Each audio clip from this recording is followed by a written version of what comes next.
Gentlemen, welcome to another edition of the Stick Niner Empire podcast. The usual suspects are here with me today, Luke McLaughlin and Lucas Ortiz. Gentlemen, we won domination this week. The score of 42-19. There's so many things to talk about this game. There are a lot of people that came through. Amby Thomas had some nice plays. Lenore had some killer hits, by the way. If you noticed, there's a lot to bring up. I think Kyle Shanahan was an MVP on this day. We started out the game really, really slow for about a quarter and a half. We had a hard time on offense, so to speak. But hey, man, our defense kept us in there by only giving up 3 points twice. Let's start with you, Luke. How do you feel? Yeah, man, Debo is this player of the game for me. And I know that Brock Purdy obviously is unbelievable. I mean, and the fact that we had 6 touchdowns in a row, I don't even remember when I've ever seen that. 6 consecutive drives for touchdowns. And Debo, he just put the team on his back. I mean, I guess he didn't really need to because, the whole offense was on fire and everything is working for us. And Kyle is calling a great game. And defensively, we didn't get on the field, and our offense didn't get on the field maybe only once or twice. I think only once in the whole first quarter, right? And the fact that we held them to 3 points on those 2 drives, that was huge. That was huge. The fact that Niners D held them to 3 those 2 consecutive times allowed us to go and get the lead with our first touchdown, which is kind of unheard of. That game was lopsided, it kind of looked like we might, end up losing. I mean, at the very beginning, I know that we still didn't have a chance yet. Everyone's sitting there thinking, okay, Brock will get a chance at this at some point. But those first 2, or the first drive was, 3 and out, a couple 3 and outs, and the first quarter was a wash for the Niners. So the fact that we scored that many points in 3 quarters is unbelievable. You realize we were -1 yard at the end of the first quarter, and Purdy was like, Purdy started out, I think, 0 for 4 or 0 for 5. So again, congrats to Purdy. He showed that, Philly did not get into his head, man. Finished with 314 yards, I believe it was, 3 TDs. Ortiz, how are you feeling about our glorious evening last night?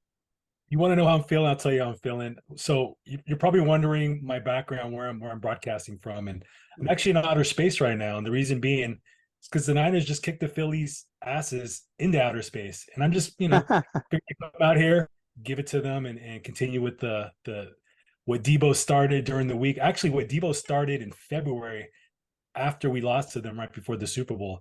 He said, if we had Brock Purdy as our quarterback, it wouldn't have been close. We would have did exactly what we just did this last Sunday in the NFC Championship game. And who knows, maybe we're talking about repeating as Super Bowl champions and not getting there for the first time as winning it for the first time with Kyle Shanahan as the Super Bowl coach, Super Bowl winning head coach. But it was a scary first quarter. I felt like we were just off a little bit on some of the pass protection. Cole McKivitz had a little trouble with Hassan Reddick in the beginning, but I felt like we kind of figured them out, and we were just kind of throwing some jabs, letting them throw their big heavy punches in that first quarter, just kind of feeling them out like a heavyweight boxer. And we just started going to the body and punishing them. The hole started to open up. The passing lane started to open up. Brock got confident. I think after his first 4 misses, he was something for like 19 for 20 to finish the game, which is insane. And he almost had a perfect passing rating again. I think he was just under like about 140, 145, something like that. 4 TDs, no interceptions, no turnovers. So that was a big part of the win. And we showed why we are right now in Vegas, and I think in most people's eyes, the odds-on Super Bowl champion. We stay healthy. There's no reason why we're not going to be playing in Vegas come February. So I'm a happy guy. What do you guys think? Didn't it seem like they tried their best to not let CMC beat them, and then it didn't even matter, right? So what do you guys think about this Greenlaw situation? What is this idiot doing on the field? You mean DreyMond Greenlaw? So I gotta give a little shout out to my buddy James. He sent a meme during the game after Drey got ejected, and it was Drey Greenlaw's. No, it was DreyMond Green's face on top of Greenlaw's body with his uniform and shoulder pads, and it just cracked me up. I was like, That's beautiful. That's one of the funniest things I've ever seen, because they have the same game. It's like they're fiery individuals. They motivate the team. They kind of set the tone. We've talked about it before on the podcast that We know, have. if he would just stop with some of the antics that he's one of the best players on the field. But I don't think that was necessarily his fault this time because yeah, he got booted. But what this guy was started it, he put his hand in his face first. They didn't show that on TV. They didn't show what happened initially. Yeah, the head of security, right? Like, what is he? I hope he never gets to go on the field again. That's his penalty. What do you think, Mike? Like, what is the head of security doing out on the field, shoving NFL players at the end of a play? I mean, it was a physical play. I don't think it was illegal. I don't think it should have been flagged. I mean, he was inbound. He picked him up and he threw him down. I saw Trent Williams on a dead ball pick up an Eagles player and choke slam him in an NFC championship game, and he didn't get thrown out of the game.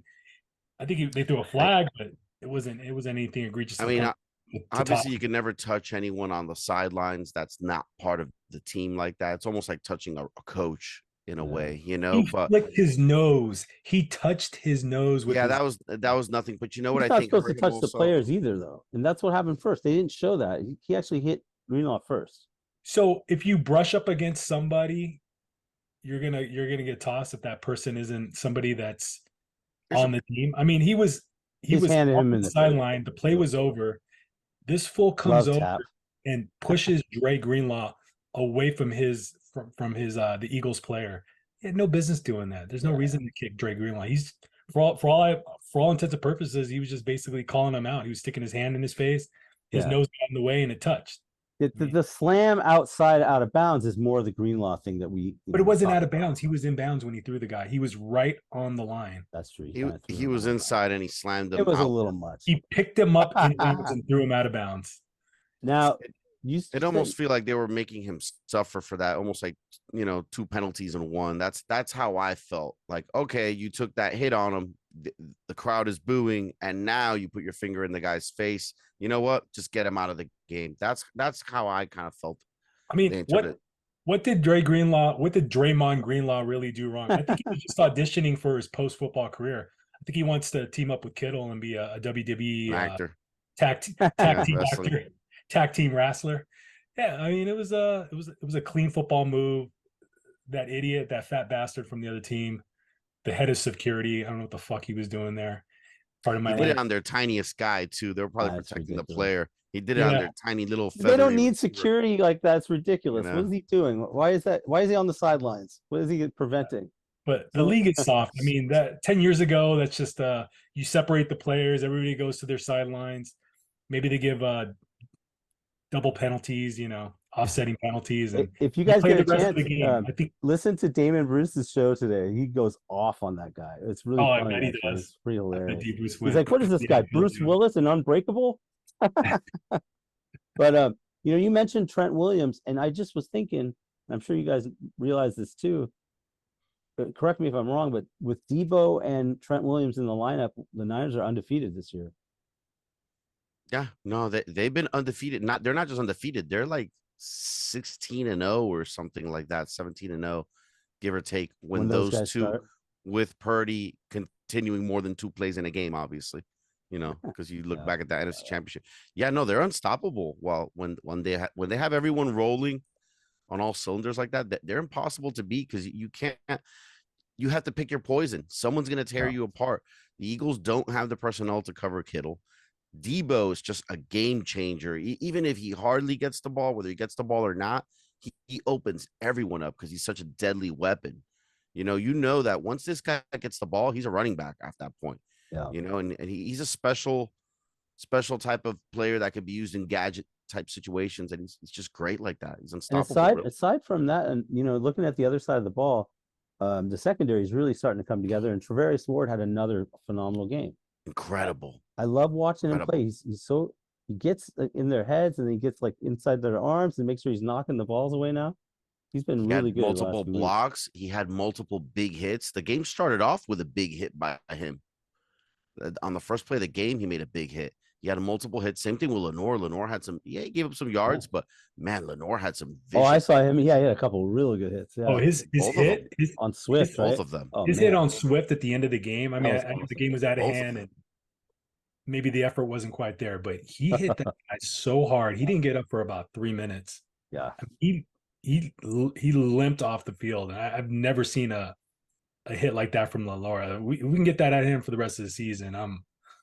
I'm ecstatic. Like that was He's always been a good that was a tackler. Ronnie Lott, Drey Greenlaw type. totally. He looked That was awesome. Yeah. Very happy. Dante Whitner would be proud. Let's just say that. And Very- I love, so I liked not just the defensive backfield, but the defensive line. Did you guys notice the way that they were rushing Jalen Hurts? It wasn't to necessarily beat the guy with a move or speed rush by him. I think they were. I think Nick Bosa put it best. He said they were kind of selflessly keeping him in the pocket, and Yeah. it was almost an unselfish bull rush type pass rush, Ah. just to keep him from being, elusive and using his legs to beat us. I think he had like 7 yards was his biggest scramble of the game, and you do that to the Eagles, and you're going to have a really good chance to win. If Jalen Hurts can't beat you with his arm, he can definitely beat you with his legs, and we just didn't let that happen. Yeah. So the way that those guys rush was, I think, something that was practiced. I think Steve Wilkes put that in the back of their head and made it part of the game plan. They weren't out there, searching for sacks. It was more, let's put pressure on him. Let's get his eyes off the receivers and make him feel us, as opposed to, one guy going all out to beat his guy one-on-one, and then Jalen Hurts sees that hole, Yeah, 30-yard scramble.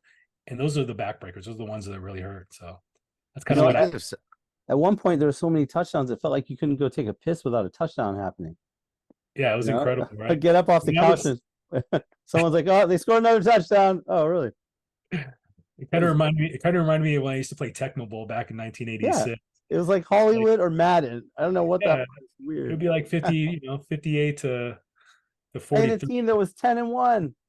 I mean, All you needed to do is have Bo Jackson, and you could score on every play. So that was the cheat back in the day. and all they have is that little scrum play where they get 1 yard or whatever. They do that constantly. It's kind of, I hope they outlaw that play at some point. It's just like, no one can stop it. You know what's crazy, guys? Like who didn't score a touchdown in the game? I'm almost trying to. Kittle. right? Kittle, yeah. I Kittle. guess Kittle was the only. You did a He lot had of a good blocking. game too, though. He did have a good game. We just stopped Yeah. throwing to him after the first half. The Debo 3, One pass on the third quarter he got. Debo 3, CMC 1, Ayuk 1, Ayuk 1. Jennings 1. Jennings. I like Jennings. That was a really nice play. Yeah. I guess Kittle getting in, and maybe Purdy on a scramble sneak would have just been like the ultimate Icing on the Vegas cake. hand, like royal flush. So speaking of Yeah. which, I guess we should get down in the trenches with Lucas Ortiz. Give him a grade here. Oh man. So the beginning, like we talked about, wasn't great. Yeah, I was a little worried. I was thinking, damn, this Eagles pass rush is pretty good. But as the game progressed, I think we started figuring him out. I think they started to get a little tired. And the fact that their defense played a lot of snaps last week, I think it kind of contributed to them wearing down in the second quarter, the third quarter. They had nothing left when it came to the fourth quarter. I mean, these I guys can't give them that as an excuse. Don't give them that as an excuse. I'm telling no. Well, it's as the game goes on, the punishment that they took on having to go against guys like Trent Williams, George Kittle made phenomenal blocks this game. Our wide receivers were out there getting extra yardage for our running backs and our receivers catching those short passes. Both teams had to play 3 games within a 13-day window. Their fans are already using that as an excuse. Oh, we had to play 3 games in a 13-day window. It's not We an did excuse, too. but it's a factor. It's a part of the equation. I think a big Yeah, part of we're it is us having time of possession, us enforcing our will, us converting big third downs. Third down conversions were huge, and a lot of times we were getting into those manageable third downs because we were able to run the ball in the second and third quarter. We were able to get Christian McCaffrey for 5 to 10 yards a gain after that those initial 2, 3 and outs. So the running game got going. The protection got a lot better. The 2 sacks given up by the offensive line, they're kind of more on the coverage sack side of things. Like Brock probably should have got rid of the ball on that first drive. Yeah. gobbled it up and tried to get a couple yards scrambling and was sacked for a 1 or 2 yard Yeah, it loss. wasn't even a big loss. Yeah. Yeah, and the second one was similar where it was a coverage sack. Yeah. No guys were open. The ball was designed to go out. He could have thrown the ball away maybe, but instead he tried to get a little bit of yardage and was sacked for a couple yards. So protection was there. What grade do you give our O-line? I think overall they played really good overall. Yeah, they did. I give him an A-. I do have to factor in that first quarter, which was horrendous. But they didn't even get on the field more than what was it really only 1 3-and-out or 2? It was 2 3-and-outs. Yeah, it was 2 3-and-outs. But just the fact that they it's not a good sample looked size, a little but, disheveled. There were some penalties. There was a Roderick almost got to Purdy once, and if he did, he looked like he was going to kill him on that play. I think I had bad memories. If you know what play I'm talking about, he almost got to him twice, but there was one play I was like, oh boy, no way, dude. You know, and Brock managed to avoid a couple of would-be sacks. Yeah. There was one where Reddick came in and he gave him the pump fake this time, which he should have done in the championship game, and moved up in the box, got rid of the ball, and we got that big third down conversion. But he had a run. It wasn't a perfect, nice run. Yeah, it wasn't a perfect game, but I give him an A-. I think there were some penalties that were, not great. Trent Williams with a false start. I think Burford had a false start. Maybe one holding penalty. Can't remember who it was, but I think there was. It was a clean game overall on our end. It was really, really clean. And that was kind of like their goal coming in. Yeah. I know they didn't run much, but when Mason and Mitchell came in, they looked great, man. Mason looked good. They really do look good. They really did. And I think when healthy, this isn't the best offensive line in the league, but with the weapons that we have, it's probably the offensive line that's going to produce the greatest offense, meaning they're good enough to get these guys open. And, once you get the ball in the hands of Debo, Kittle, Jennings. I mean, I didn't think Jennings had that kind of game in him. He had some huge third down conversions. He had 2 huge plays that were really, there were really plays nice. that took long to develop. Like some of those outs, you need 3 or 4 seconds of protection, and they're able to give it to Brock. So, great game by probably the best defensive line they faced all year. Yeah, that's what I was going to say. Yeah, it's the playing the Eagles. They've got a great defensive line. Yeah, you can make a case for Cleveland. The weather conditions weren't great in either game, and this game they played much better. Yeah, they were able to hold off that pass rush much better. So looking good. Can we keep this up, guys? Can we continue this? Like I said, I called it that they would win out a few weeks ago.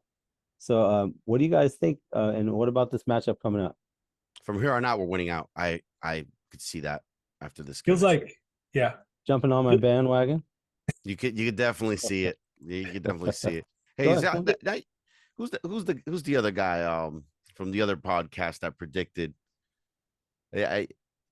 similar to what you're saying right now? 49ers.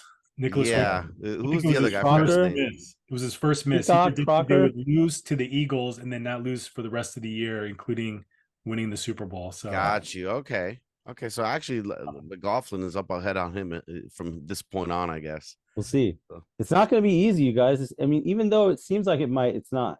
You got to go to places that are tough to play, and I mean, talk about some of those games coming up. We got Seattle again, which is kind of weird, but we should demolish deja vu, right? I actually worry about Arizona. I worry about Arizona. They're kind of coming on strong late, and we sometimes struggle against them. You just never know what's going to happen. It is the NFL, folks. So the game I'm worried about is the Ravens. Yeah, I was just going to say that. The games I'm worried about are the Ravens. Only because of the fact that QB, Lamar Jackson's a special runner. That's the only reason. He's not a special passer, though. Yeah. But he can throw the deep ball. Yeah. So that's the only. Hopefully we can get the number 1 seed, but I think doesn't Philly have a pretty tough schedule too coming up? Philly has a really tough schedule right now because they have the Cowboys still, and they have the Ravens, I believe, also. Yeah. Which is why I think we're going to be the number 1 seed. I hope so. I don't see them being undefeated the rest of the year. I think we can be. We got to watch out for teams like Baltimore. I think we play the Rams one more time, and they've been better as of late with Stafford healthy. He looks like he's kind of back to normal and throwing touchdowns, and their running back is pretty good. Kyron Williams has done really well this season. So it's important that we don't take anything lightly. Granted, right? I mean, we can't go in there thinking it's going to be an easy one because none of them are really easy right now from here on out. We got to just look at it like it's a game that it's going to be a tough game instead of, you don't want them to think like, oh, this will be an easy team. That's when you get beat. The last game of the year will be interesting too. I mean, we have a while to go to even worry about that, but it's going to be interesting to see. Do we play starters? Do we not play starters? Whether there's something to gain, whether there isn't anything to gain, because if we go, let's say Philly loses a game, all of a sudden we're number one, but Philly's fighting for that. So, Philly in week 17, they're going to be starting everyone. Yeah. You know what I mean? Because they want to win that game. So as long as Philly has their starters in week 17, assuming that their record is better than ours, then guess what? It unfortunately, gentlemen, forces us to play our starters, which I'm sure is not what Kyle wants to do. I mean, I'm already thinking of that game, and I'm like, if we could set everyone by a quarter, I'd be happy. Yeah, but you never know with Kyle. He always plays the start. Like, do you think we should have seen some more of the backups earlier in that game in this last game? I think so. Darnold should have had a few snaps. I mean, Darnold hasn't had a pass all year. I don't think. Like his stats are like -2, or I don't know. Yeah, he had -1 for the game. I think he had -1 yard for the Darnold. Has Darnold thrown a pass? Put him in sooner, man. We was a route. I mean, I get it. Like it's you might need that guy someday. You might need got to him close him out. But when do you think we should have made the change? At what point? When we were up 3 touchdowns. So the final score of the game? So I guess 2 touchdowns. Right when we're up 2. That's not really comfortable lead, especially with 5 minutes to go with a team that's proven they can come back. Yeah. How many do they have at the end? I think he took him out the right time. I think he took him out right when we scored that last touchdown. Okay. I think Debo kind of put the nail in the coffin and waved everybody. Yeah, I guess that wasn't so bad. At least he did take him awesome. There's been other games this year where he didn't, You guys see that? Yeah. The Debo wave after that third touchdown. Bye-bye. I mean, that's pretty much when the crowd started to disperse. I mean, all the Philly fans took off and the 49ers fans made their way down to as close to the field as possible. And it was great. Like they panned to the field and you could just see 49er fans chanting "Go 49ers," chanting Debo. I mean, it was like a home game. It was like a home game in the last 5 minutes of the fourth quarter. I tell you what, is the NFL allowed to fine former players? Because if they are allowed to fine a former player, then Jerry Rice is probably getting a fine. Did you see what he did before the show? It wasn't on the national broadcast. The 4 rings and then 2 for the middle one, and then he showed it to the crowd and walked away, like showing it to them. Well, I don't know if they'll fine him, but they might ban him from the sideline. That's not what we want. We like having Jerry Rice there. That's the man. So. Predictions? Yeah, Seattle? predictions. Let's do it. Back to deja vu in Seattle, or they're coming to Santa Clara, right? So yeah, it's going to be in Santa Clara, but we just played them, so it's odd when you play a team twice in 2 weeks, and it's not a. They should just. And Carroll can't give us any credit for the last win, though. It wasn't that we won; it's that they made mistakes, according to Pete Carroll. So he's already giving us a little bit of bulletin board stuff after the last game. Yeah. I see this being another blowout, maybe a little closer, but honestly, this team's feeling great right now, and they can't make the same mistake that they did earlier this season. For example, after the Cowboy win, where they just put their foot off the pedal, take their foot off the gas. They can't do that again. They don't want to do that. We're going for that number 1 seed, gentlemen. I'm going to have to say Niners by 20. I mean, no, we win every game by 20. Out of all of our wins, with the exception of one this year, have been by 20, exactly 20 points this year.